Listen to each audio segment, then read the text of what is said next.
माँ नर्मदा की उत्तर वाहिनी परिक्रमा, जिसे पंचकोशी परिक्रमा भी कहा जाता है, आज आप सबके सम्मुख माँ नर्मदा की उत्तर वाहिनी परिक्रमा के संदर्भ में बात करने के लिए उपस्थित हुआ।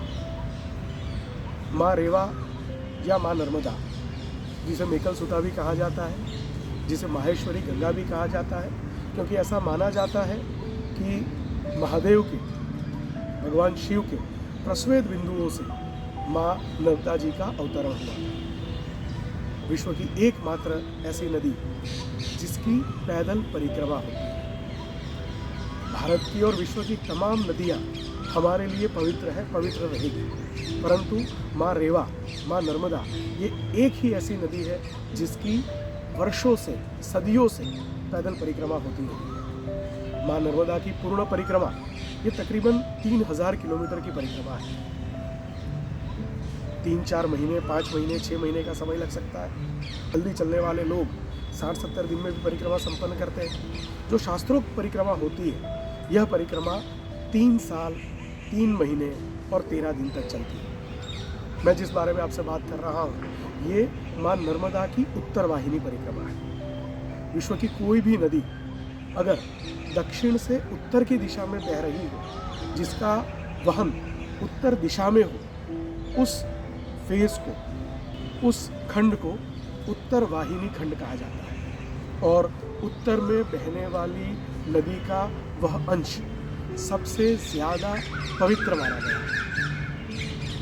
माँ नर्मदा हम सबके सौभाग्य से गुजरात में 7 किलोमीटर का ऐसा खंड है जहाँ पर उत्तर दिशा में बहती है। गुजरात की सांस्कृतिक राजधानी वडोदरा से 82 किलोमीटर दूर रामपुरा नाम का एक गांव है, जो राजपीपला से 14 किलोमीटर है, और स्टैच्यू ऑफ यूनिटी जाने से पहले जो गरुड़ेश्वर नाम का एक पवित्र स्थान है, वहाँ से 11 किलोमीटर दूर है। माँ नर्मदा जी की उत्तर वाहिनी परिक्रमा 2 स्थान से शुरू हो सकती है।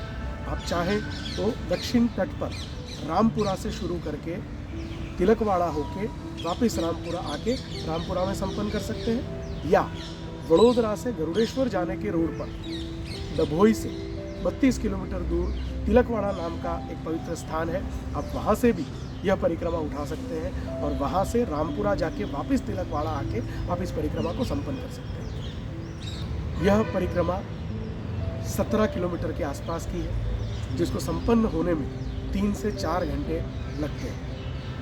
ज़्यादातर लोग रामपुरा का जो रणछोड़ जी मंदिर है, वहाँ से यह परिक्रमा उठाते हैं। रणछोड़ जी मंदिर से परिक्रमा प्रारंभ करके मांगरोल पहुँचना, मांगरोल से रामानंद आश्रम होके माँ नर्मदा जी के तट में उतर जाना, और वहाँ से तिलकवाड़ा के सामने के तट पर पहुँचकर नौका में बैठ के तिलकवाड़ा जाना। फिर तिलकवाड़ा से फिर उत्तर तट का परिभ्रमण शुरू होता है, उत्तर तट का प्रवास शुरू होता है, उत्तर तट की परिक्रमा शुरू होती है, और पहले मणिनागेश्वर महादेव मंदिर, उसके बाद कपिलेश्वर महादेव मंदिर होकर रामपुरा के सामने वाले तट पर जब हम पहुँचते हैं, फिर एक बार नौका में बैठ के रामपुरा आना होता है, और रणछोड़ जी मंदिर के दर्शन करके माँ नर्मदा जी का जल वहाँ पर चढ़ाकर हमारी उत्तर वाहिनी परिक्रमा या पंचकोशी परिक्रमा यह संपन्न होती है। नर्मदा पुराण में और स्कंद पुराण में ऐसा कहा गया है कि अगर चैत्र माह में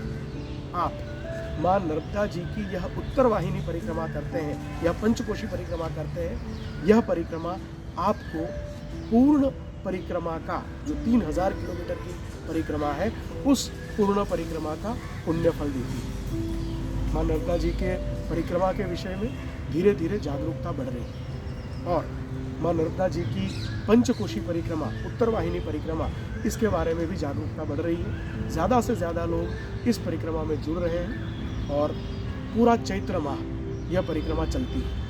आपको विशेष रूप से अपने साथ, अपने पास कुछ रखने की, ले जाने की ज़रूरत नहीं पड़ती। आसपास के गांव के जो नागरिक होते हैं, माँ नर्मदा जी के जो भक्त होते हैं, यह परिक्रमा वासियों के लिए सभी प्रकार की व्यवस्थाएं उपलब्ध कराते हैं। श्रद्धा भाव से आइए, माँ नर्मदा जी की इस उत्तर वाहिनी परिक्रमा में सहभागी होकर पूर्ण परिक्रमा का फल प्राप्त करिए, यही आप सबसे निवेदन है।